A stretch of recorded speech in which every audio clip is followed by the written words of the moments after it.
Hi, this is Mark from LongIslandWatch.com, and today I'm going to be showing you a little bit of the Melbourne Watch Company collection. I've got 3 watches here today.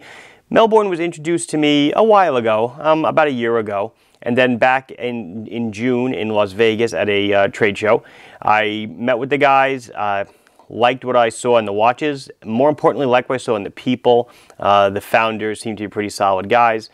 And we struck up a little bit of a relationship, and I have about 9 or 10 models or so on the website for sale. So I love microbrands. I can't say like, I love microbrands. I started out selling microbrands, moved into more prominent names in the past, but my roots are still in microbrands. I like to see what these people have, and they are the true, entrepreneurs of the watch industry. Maybe I'm the entrepreneur of the watch sales industry, but in the watch industry, up-and-coming stuff, these are the people doing it. So I'm going to put the other 2 models aside, and we'll jump into the piece I have in front of you.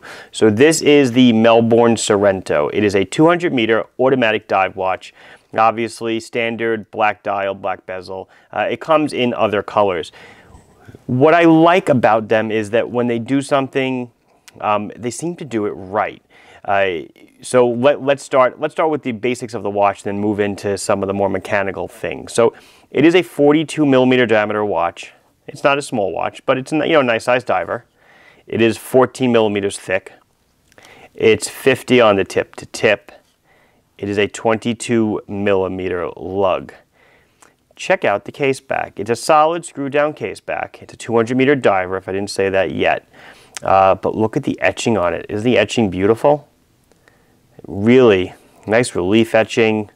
Just looks awesome. You could tell it's not really any expense spared, as far as the detail and the finishing of it. It really looks amazing. It's got an anti-reflective sapphire crystal. So you can see, it really looks good. You have to really put the lights on it to get it to throw a reflection. It looks great. So what's on the inside, right? That's what you want to know. Well, they could have gone with anything. They went with a 9105 Miyota movement, 9000 series.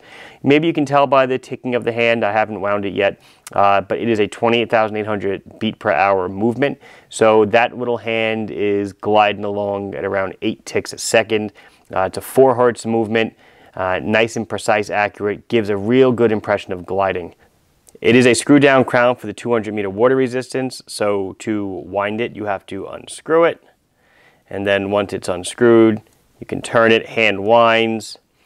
Hacks, you pull out the crown to set the time, the second hand will stop, and when you're done, you need to push down and turn to get it seated again. The dial is a multi-layered, I'll zoom in on the dial in a second, a multi-layered ceramic dial. So it's not a cheap dial, it's not a piece of painted brass, it is a ceramic dial. And the bezel itself is engraved aluminum over enamel. And you'll see when I zoom in that these are actually little windows cut here to show what's on the other side of the bezel insert. Really cool. The bezel itself is 120 click unidirectional, very solid, feels very good. The bracelet is a polished center link, solid, solid oyster type with a flip lock clasp, push button. I guess I didn't say this at the beginning, but I guess part of what makes them special is that they are made in Australia, which is not something common you see in watches, obviously. There's not many watch industries that sprouted out in Australia. Maybe this is one of the only ones. Obviously, if you're from down under, I guess that's maybe this is something of importance to you. For us, for me in America, I just think it's pretty interesting. Here they are trying to make stuff in their home country, which is pretty cool. Another thing, and I don't know if you saw it when I did the case back before, the bracelet is held on with quick release pins. See these little things? You can grab them with your finger, and you can pull them with your fingertips, and you can take the bracelet off, and you can put on another strap or a nylon strap or whatever you want. Really cool, nice feature. Yes, it does glow. We'll flip out the lights now so you can see the superluminova in action. It comes to life. It's very easy to read. You have a registration dot over here. My thumb is covering it and uncovering it. And then 12 o'clock has 2 dots. You can easily see the time. And then the slashes for the 3, 6, and the 9. Very easy to read. Great low light visibility. So we'll zoom in a bit on the dial, and the hand. You can see the silver hands with the M on the counterbalance side of the seconds hand. Beautiful dial, multi-layered, really cool looking. Check that out. Nice chapter ring, everything about it. You know, it takes time. You know, these things take time. Look at the depth of it. You know, there's a lot of manufacturing that goes in here, which will bring me to the price point. You know, like I've said in past videos, if you want something done right, you do it yourself. Generally, that will add to the cost of the item. The Sorrento comes in at right around $715 US dollars. I know it sounds pricey. It does sound pricey. But when you consider what you're getting, so it's not a cheap movement. It's the 9000 series Miyotas, which already puts it at, you know, a couple $100 more than you would any other Miyota-based watch. Combine that with the ceramic dial, engraved bezel, aluminum over enamel, bezel, everything else, and you know the price does kind of make sense. It's not totally insane. So let's move on to the next one. So now we have the Portsea calendar collection. This comes in, I like the Sorrento. The Sorrento comes in a bunch of different colors. It comes in 2 colors, black and white. This is the Portsea calendar. Comes in 3 or 4 different executions: blue dial, rose gold, silver, etc. But this, to me, this is the standout of the entire line that I'm going to show you today. I love the calendar watches. I love the complexity that it adds.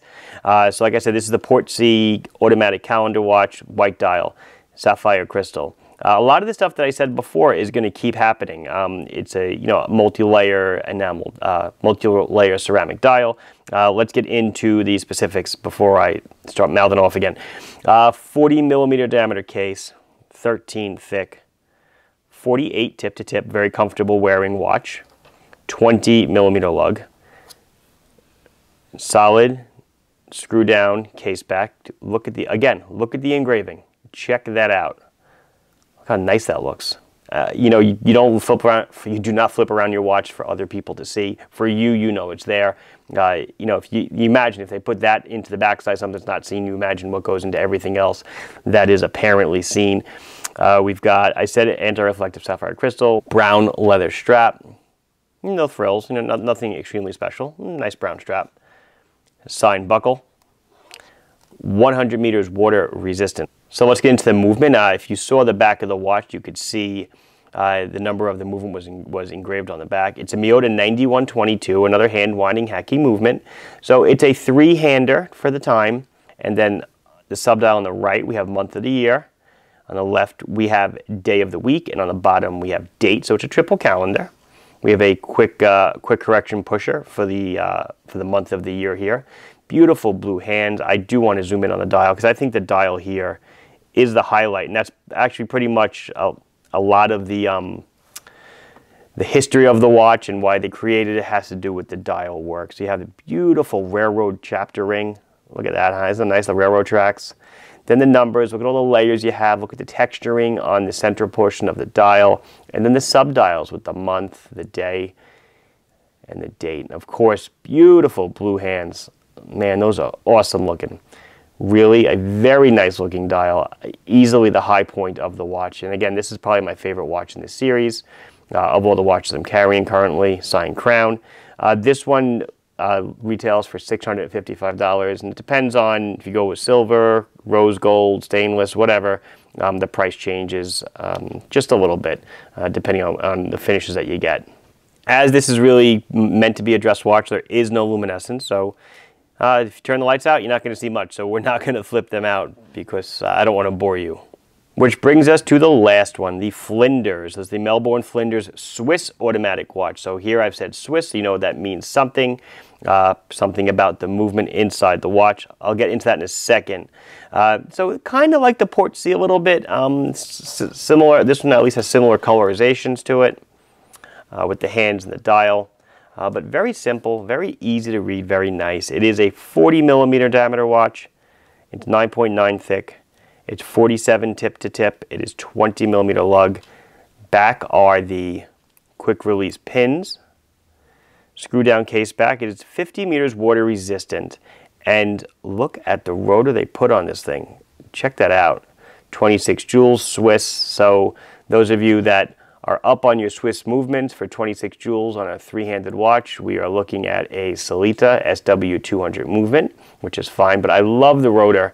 And it's funny, you know, when I first got the watch, I flipped it over and I saw the rose gold, the stainless, and the yellow gold for the balance wheel. I immediately thought Rolex Tridor bracelet. I don't know why, I kind of just did.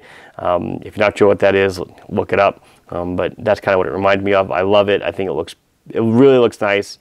You know, they put an exhibition case back on it and they wanted it to look good, so, you know, they customized it themselves a little bit.